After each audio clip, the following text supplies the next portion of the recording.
Efésios, capítulo 1, versículo 18. Amém?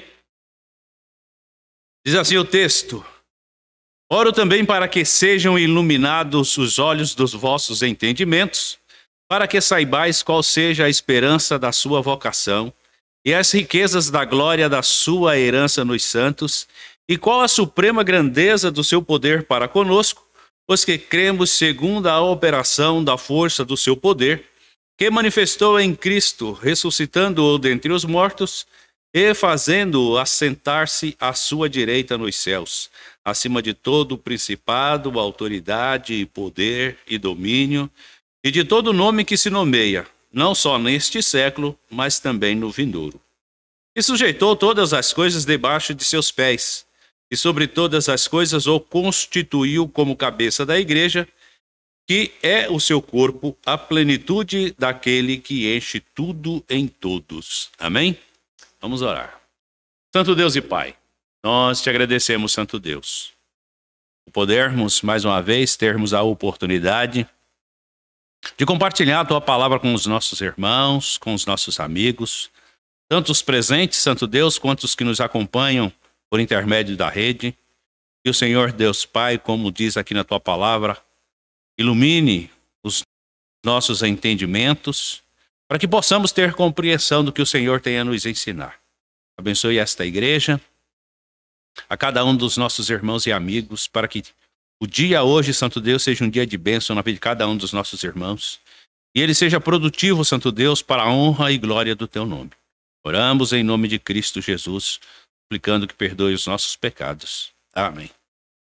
Quando nós olhamos para este texto, completando aqui o primeiro capítulo de Efésios, nós vamos ver uma coisa bastante interessante aqui, e Paulo dando sequência aqui na sua oração de ação de graças a Deus pela vida da igreja de Éfeso, ele vai fazer uma súplica bastante interessante, Ele coloca aqui: irmãos, eu oro a Deus para que sejam iluminados os olhos do vosso entendimento. Noutras traduções, os olhos do vosso coração. E é interessante que quando você olha para o coração, a Bíblia traz o coração como cerne, da sabedoria. Então, o que é cerne, Se fala cerne, cerne é aquela parte mais dura que tem no centro da árvore. Então, você olha a árvore, ela vai se fechando, e o miolo da árvore, ali você vê que o miolo da árvore é diferente da parte externa da árvore. Aquilo ali é o cerne.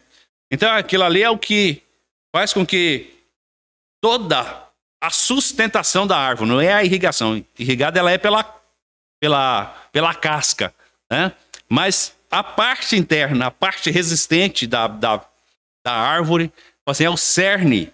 Ele faz esta comparação conosco para termos o entendimento da estabilidade que Deus requer de cada um de nós, quando nós temos entendimento daquilo que Cristo fez para perdão dos nossos pecados. Então, quando nós olhamos para este texto aqui, Paulo vai chamando, trazendo a compreensão dos irmãos os propósitos pelos quais Deus o chamou e revelou a eles aquilo que estava em oculto, que é para eles não perdessem a esperança.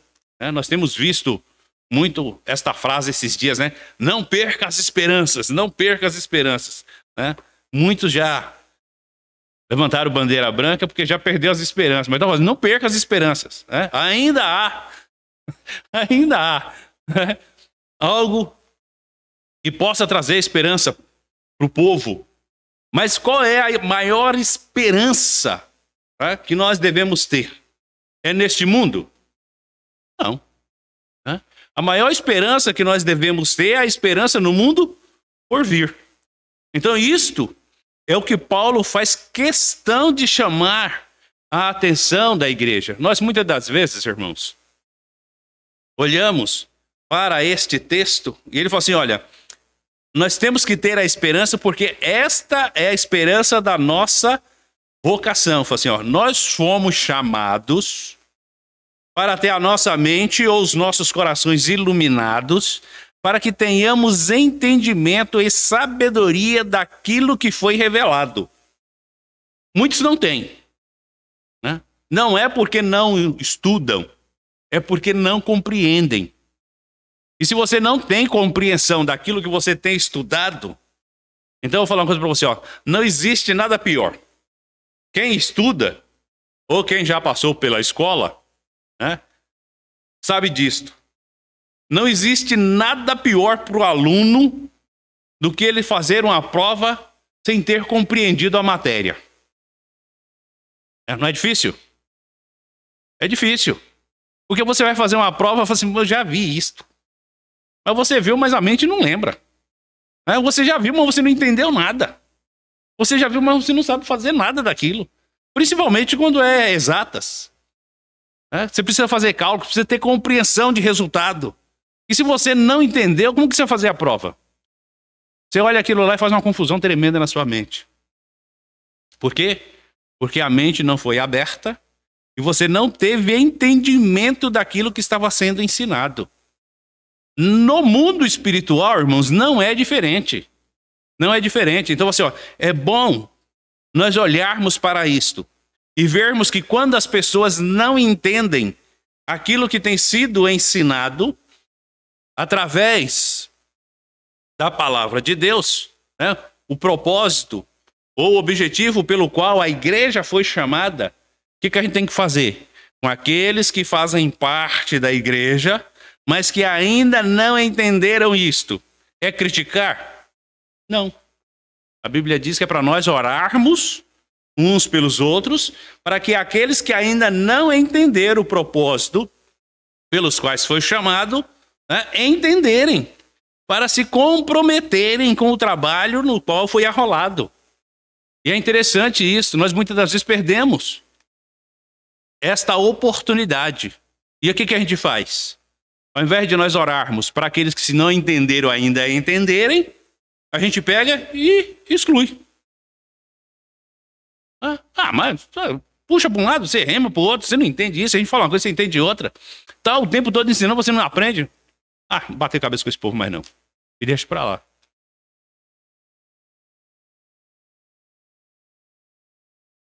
Isso é unção. Acontece. Mas é assim. E a gente tem que entender isto. Muitas das vezes, a esperança, ela vai se afastando no instante que você não consegue ter o conhecimento daquilo que foi chamado. Ele fala assim, ó, oro para que sejam iluminados os vossos olhos, ou os olhos do vosso entendimento, para que saibais qual seja a esperança da sua vocação e quais as riquezas da glória da sua herança nos santos. Olha que coisa interessante. Fala assim, Deus nos chamou. E Ele nos chamou com um propósito. Qual é o propósito de Deus? Nos separarmos para fazermos partes do grupo de adoradores. Assim, Deus precisava disso, irmãos? Não. Tem gente, desculpa, né? Tem as hostes angelicais dia e noite, no céu glorificando a Deus.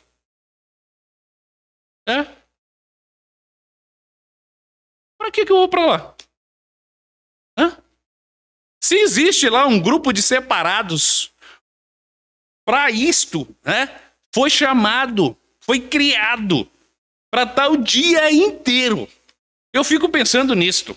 Nós muitas das vezes fica muito distante da nossa compreensão. Eu fico pensando assim, ó, imagine Deus, e Cristo sentado à direita dele, e uma hoste, uma legião de anjos, o dia inteiro, glorificando a Deus por tudo que Ele fez nesta criação, neste universo, neste mundo, o dia inteiro. Aí eu olho para isto, e na minha ignorância, eu me pergunto, para que Deus me quer lá? Olha só. Se ele já tem um grupo separado só para fazer isso o dia inteiro. Eu não vou entender isto. O que Paulo fala para a igreja é exatamente isto, irmãos. Nós temos que orar para que o nosso entendimento seja aberto e nós entendamos os propósitos pelos quais Deus nos escolheu. E Ele nos chamou. Ele nos chamou para sermos separados, para fazermos parte deste grupo que passa o dia inteiro, noite inteira, glorificando a Ele. Olha que privilégio. Imagine você, pecador, no meio do grupo de santos, pessoas que não se contaminou com a impureza, não se contaminou com o pecado, não se contaminou com nada errado deste mundo. E você vai fazer parte deste grupo. Isto pela misericórdia e graça de Deus. Porque Ele olhou,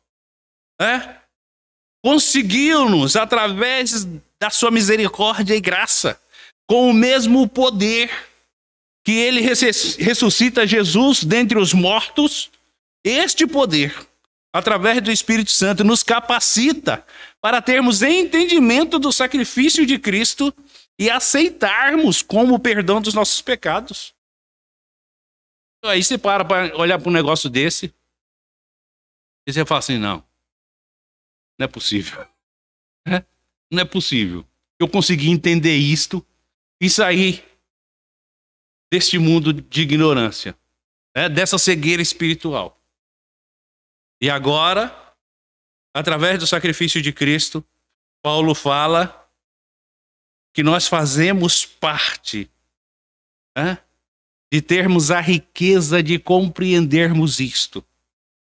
E agora, sermos separados como herança de Deus. Isto é igreja. Isto é igreja. Muitas igrejas não vão entender isto. Não vão. E por que não vão? Porque talvez, muitas das vezes, não entenderam isso ainda. E é bom nós buscarmos ter o esclarecimento disto. E aí ele coloca: a qual suprema grandeza do seu poder para conosco, os que cremos, segundo a operação da força do seu poder. Então, isso que nós compartilhamos agora com os irmãos. Esta força. E é bom nós entendermos isto. Muitas das vezes, nós olhamos e nós achamos que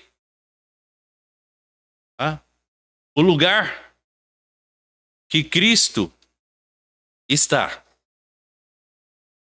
lá nos céus, à direita de Deus, Ele chegou lá por acaso.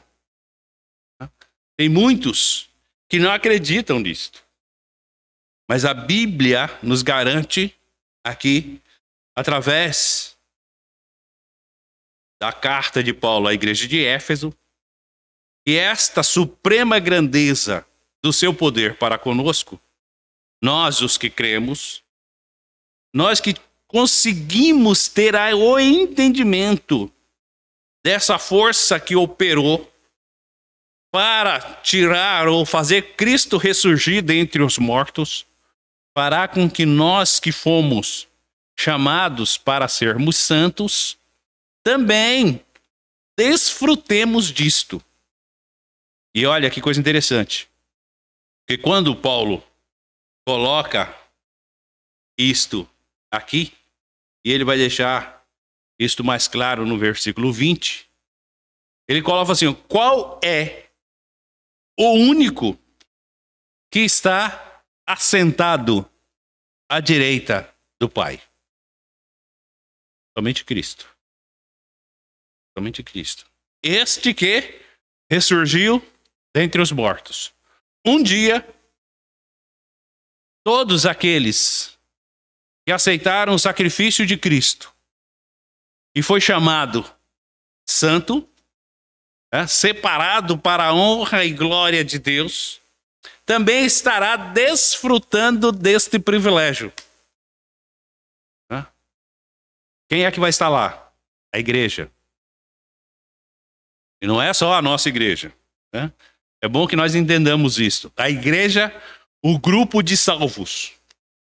Aqueles que foram remidos e lavados com o sangue de Cristo. Onde eles estão? Em todas as partes do mundo. Em todos os lugares. No dia que o Senhor chamar,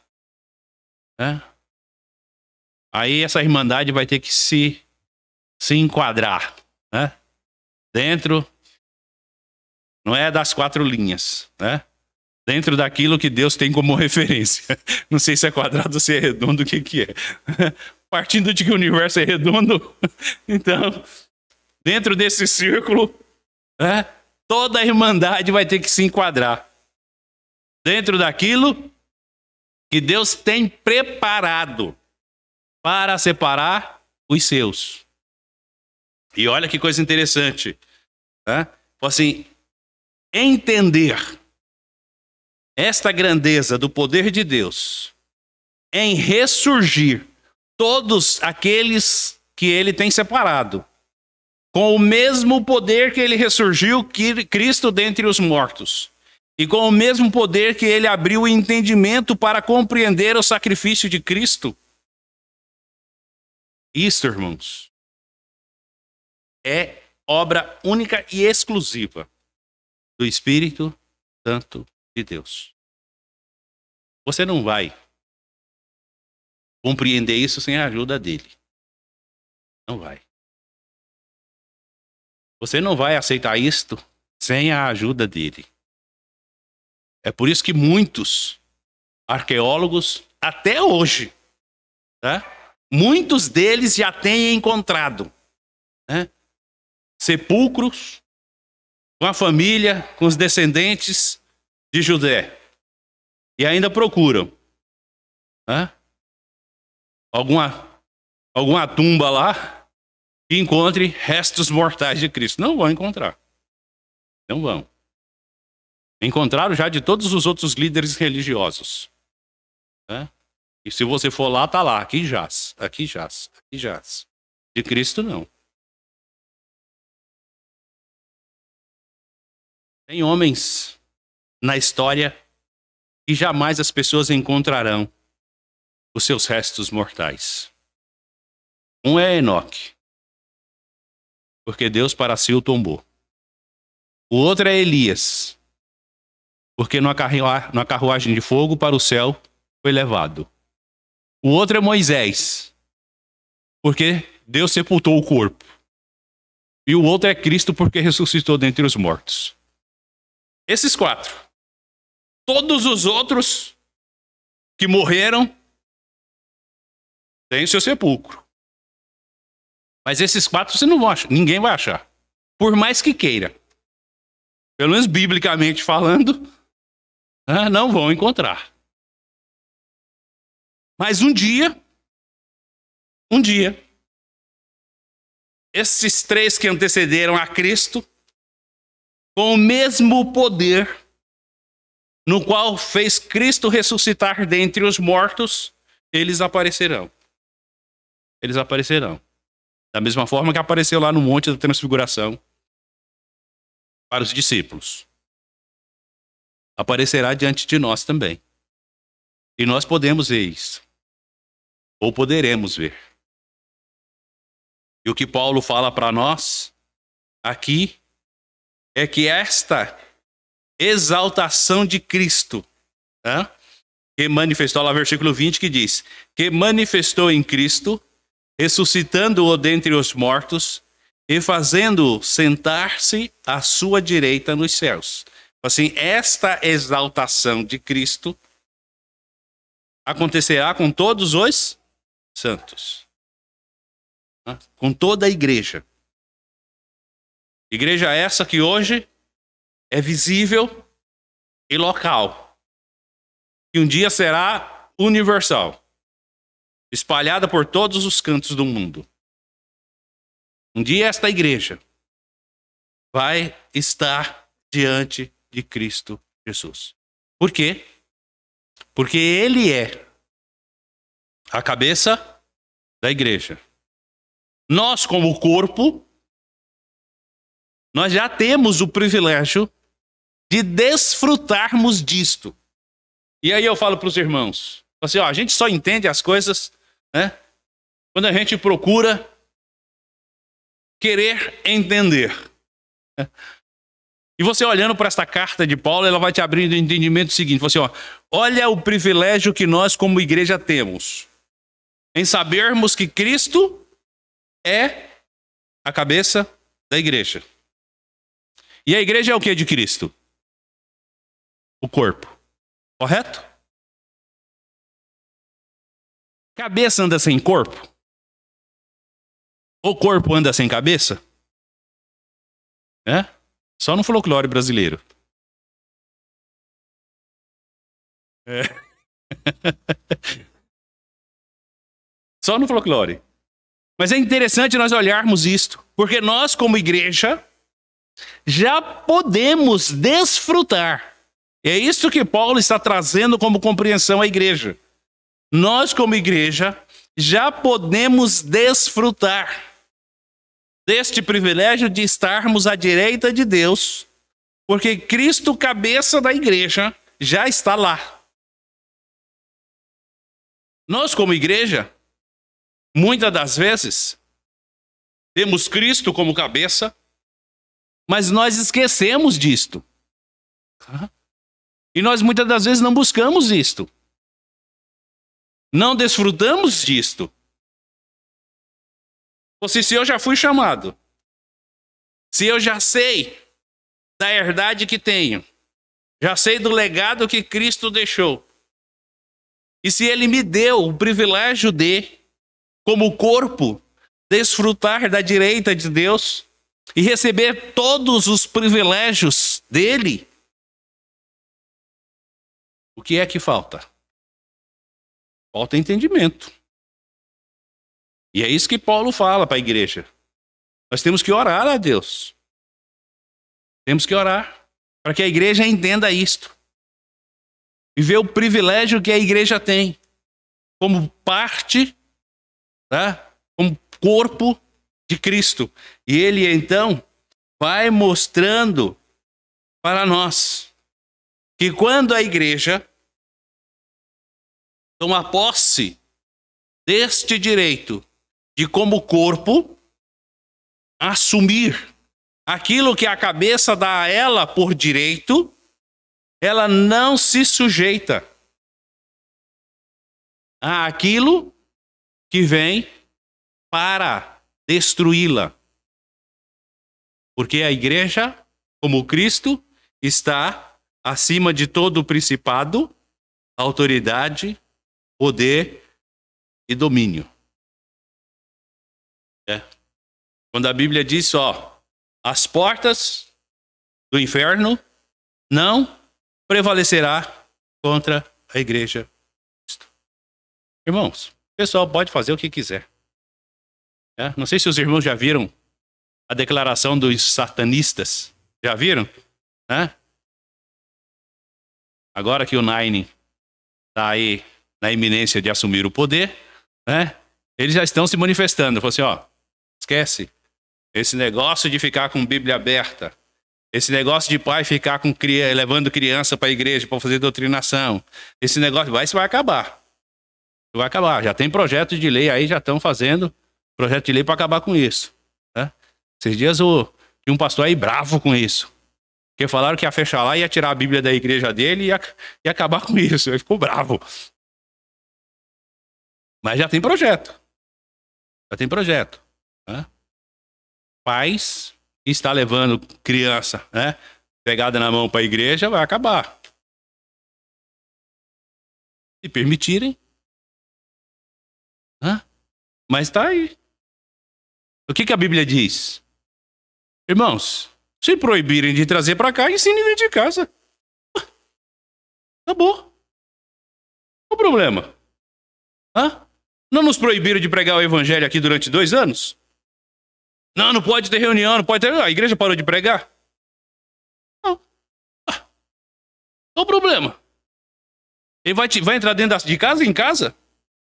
Para que você não ensine seu filho? Não faça doutrinação? Não tem como, irmãos. Não tem como. Então é bom nós termos entendimento disto. Que muitas das vezes as pessoas querem colocar um limite. Humanamente, aparentemente é possível. Espiritualmente, com a igreja não funciona. Não funciona.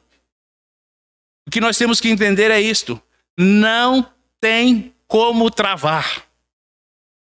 Não tem como impedir que a igreja continue pregando o evangelho.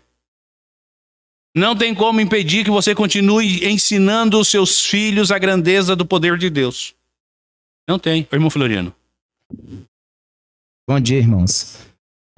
Quando o pastor fez essa colocação, e ele falou assim, teve um pastor que ficou preocupado com essa atitude que a gente está vendo aí nas redes sociais e tal. Não estou falando a respeito desses pastores, mas muitos pais estão preocupados, sabe por quê? Porque o que nós temos visto, os pais, ele tem transferido a responsabilidade de pai para os professores, para os pastores, e assim vai. Quando o pastor falou que se não pode pegar na mão da sua criança e trazer para a igreja, ensina em casa. Mas tem criança que ela não é ensinada os princípios em casa. As pessoas acham, muitos entendem que essa responsabilidade está nas costas dos líderes, dos pastores, dos professores. E aí é onde está o maior problema da nossa sociedade, é essa. Aquela questão de estar transferindo a responsabilidade para outros. Era só isso. Amém? Aí, como a gente olha, né, e é bom, irmãos, nós, né, como é uma escola, né? E cada um coloca no ponto de vista. Agora, olha nós como pais. Né? Nós como pais. Aí a gente vai lá para Deuteronômio capítulo 6. Versículos 6 e 7. Deuteronômio capítulo 6 e 7. Diz assim, ó. Estas palavras que hoje te ordeno estarão no teu coração. Tu as inculcarás a teus filhos, e delas falarás assentado em tua casa, andando pelo caminho, deitando-te e levantando-te. A quem é dada a autoridade para ensinar os filhos? Os pais. É os pais. Então eu falo assim, é bom, irmãos, nós como pais, estarmos atentos a isto. Muitas das vezes, esta é a compreensão. Muitos educadores já têm falado e batido nessa tecla com insistência. Assim, ó, escola ensina, pais educam. Então não leva filho mal educado para ser educado na escola. Não. Na escola ele adquire o conhecimento. Educação quem dá? Os pais. A igreja, como o Paulo diz aqui em Efésios, o que a igreja faz? Através da liderança, abre o entendimento. Quem é que ensina? Os pais. É bom nós olharmos para isto. Assim, qual é a nossa responsabilidade? Nossa responsabilidade é aquilo que porventura os pais não conseguiram dar como esclarecimento satisfatório ao filho da revelação da palavra de Deus, ele vindo para cá, ele possa ter uma compreensão a mais. Porque nós somos um corpo. Nós somos a igreja. Cristo é o cabeça. Na igreja, ou como igreja, nós temos que zelar por isto, para que o evangelho não deixe de ser pregado.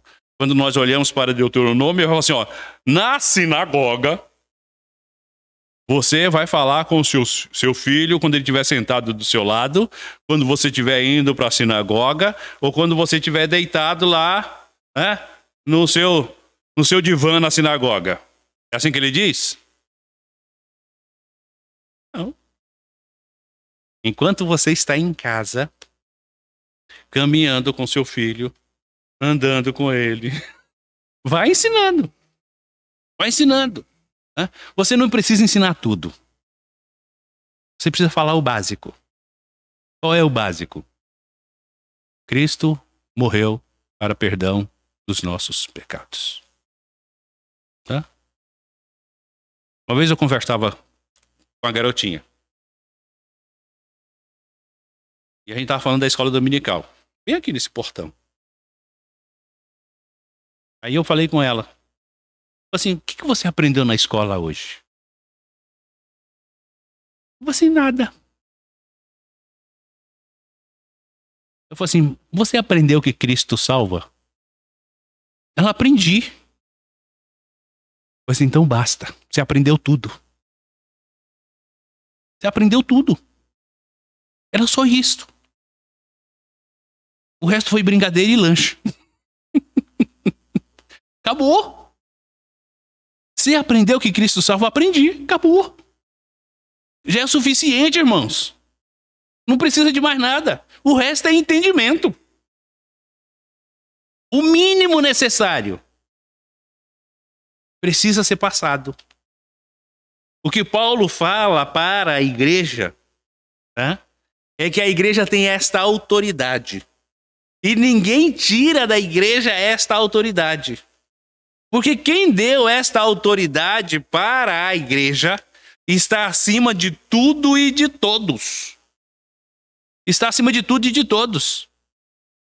Dele. Só existe abaixo dele. Acima dele ninguém. Acima dele ninguém. Então, assim, quando nós olhamos para isto, e nós como igreja entendemos disto, né, que este poder conferido a ele, manifestado, né, através dele, pelo Espírito Santo, para nos convencer de que um dia nós também, como corpo, estaremos unidos a ele. Enquanto nós estamos aqui, nós devemos falar. Devemos falar. Porque ninguém, absolutamente ninguém, pode impedir a igreja de falar. Cristo morreu.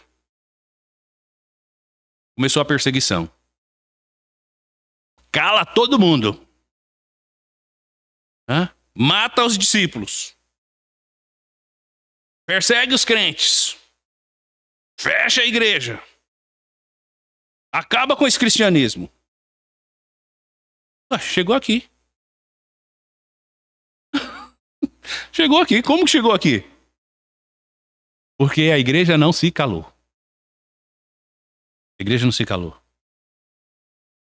Porque quem é o cabeça da igreja é acima de tudo e de todos. Não tem principado, não tem autoridade, não tem poder e não tem domínio que faça a igreja se calar. Eu não me preocupo se fecharem a igreja. Não me preocupo. Eu quero que não feche, é lógico.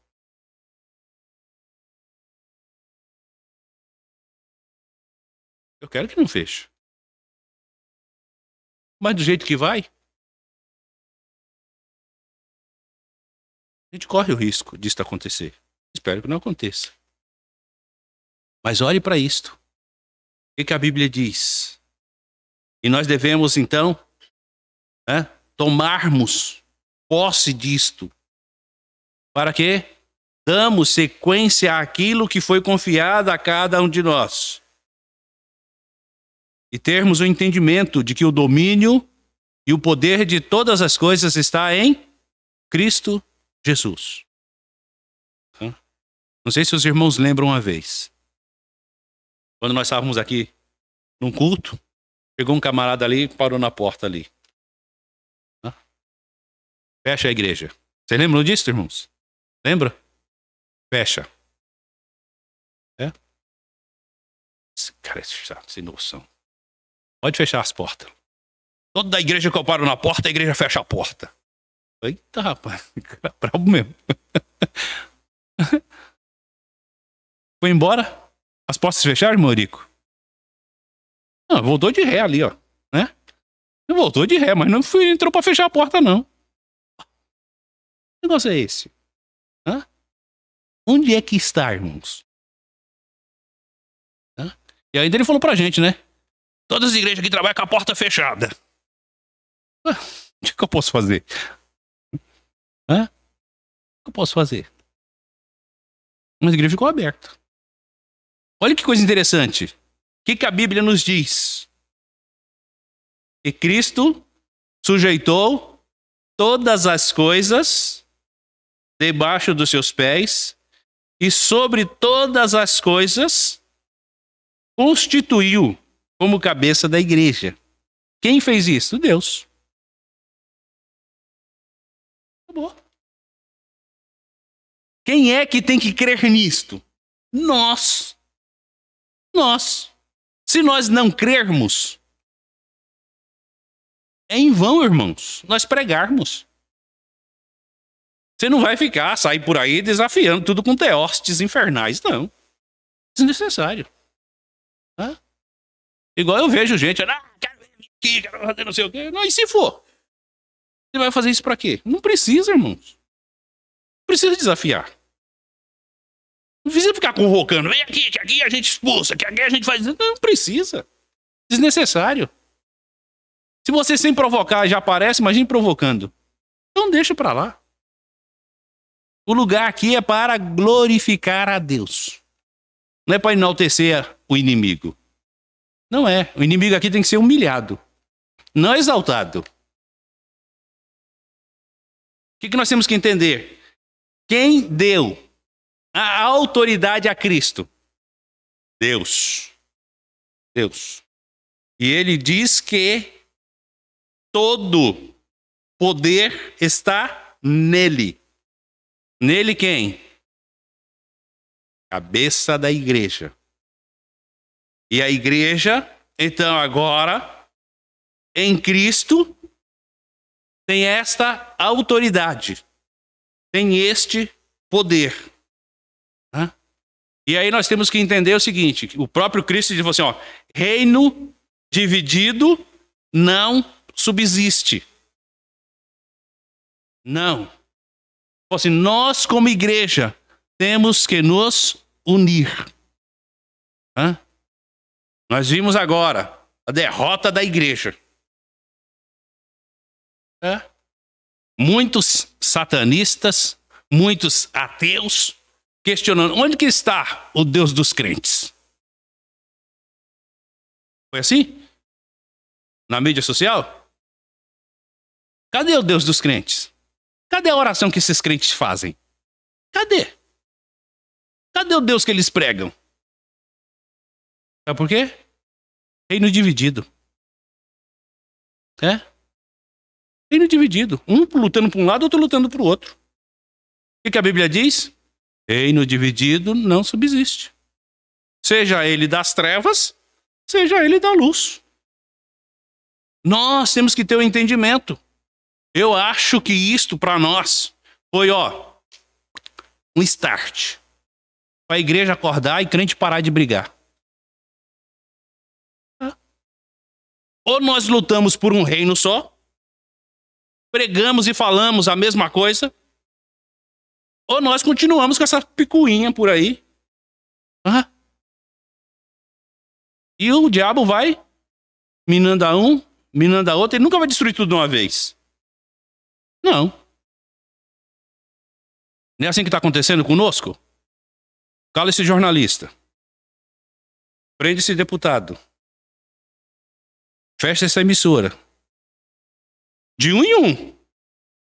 É de um em um que começa. Não é tudo de uma vez. É de um em um. Quando você menos esperar, bateram na sua porta. E aí que você vai fazer o quê? Se todos já se calaram. Não tem mais ninguém para reclamar por você. Você vai ter que se calar também. Percebe como que funciona? Reino dividido não subsiste. Não subsiste. Porque é assim que funciona. Vai minando de um em um. Ah, mas não faz parte do meu grupo. Ah, não. Essa igreja aí também. Ah, não, pode mexer, não tem problema. Mas um dia vão bater na sua porta. Como todos já se calaram, quem é que vai falar por você? O que Paulo está falando para nós não é diferente disto, não. Não é diferente. E nós devemos estarmos atentos a isto. Para nós realmente, como igreja, zelarmos por aquilo que temos de mais precioso. Que é o domínio de Cristo. É Ele que nos chamou para fazermos com que através de nós, como igreja, Ele seja glorificado. E Ele coloca aqui. Quem é a igreja? A igreja é o seu corpo, a plenitude daquele que enche tudo em todos.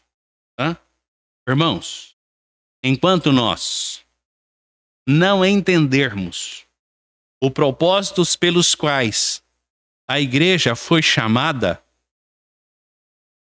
nós teremos problemas. Nós teremos dificuldades. Porque ao invés de nós nos unirmos para engrandecimento do reino, nós vamos fragmentando ele. E ele vai perdendo as suas forças. E muitos, por não terem entendimento, fica descrente do sacrifício de Cristo para perdão dos seus pecados. Então, o que é que Paulo fala com a igreja? Irmãos, ao invés de nós criticarmos uns e outros, ore. Ore. Para que Deus abra o entendimento, ou abra o coração, e as pessoas consigam realmente, através da revelação do Espírito Santo, compreender que um dia todos estes que foram chamados, foram vocacionados, separados para ser santos, tenham a esperança da glória do reino de Deus. Ou nós entendemos isto, ou nós perdemos a oportunidade de fazermos aquilo pelo qual fomos chamados, que é fazer com que o reino cresça. Tem muita gente esperando ter o entendimento para se ajuntar a nós. E nós não vamos fazer isso mostrando que somos melhores. Nós vamos fazermos isto orando uns pelos outros. Para que Deus realmente faça com que a igreja de Cristo se fortaleça. Porque Ele é o cabeça. Ele é o cabeça.